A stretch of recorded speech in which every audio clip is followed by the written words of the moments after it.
a shooting, and now the victim's family wants to know what led up to his death.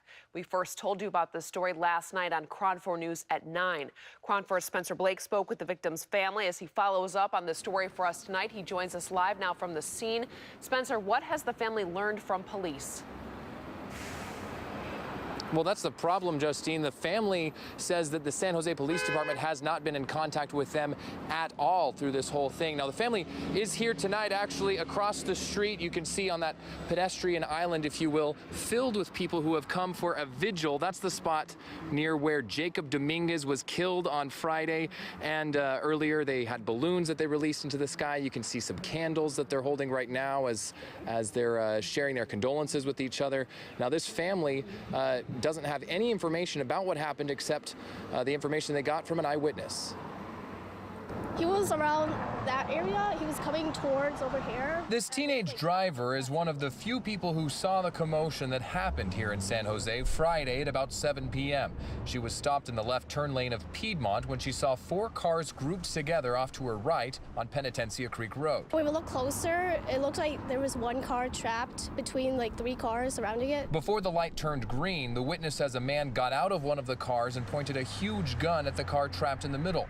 Limited information from the police department says officers had been trying to stop the car of a suspect who had a felony warrant for robbery.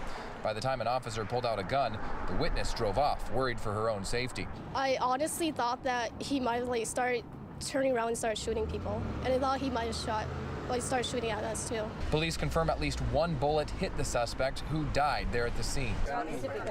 Though police haven't released his name, family members of Jacob Dominguez say they identified him with the medical examiner. Added to their grief is their frustration over being left in the dark about details of the shooting. We haven't heard anything from the police.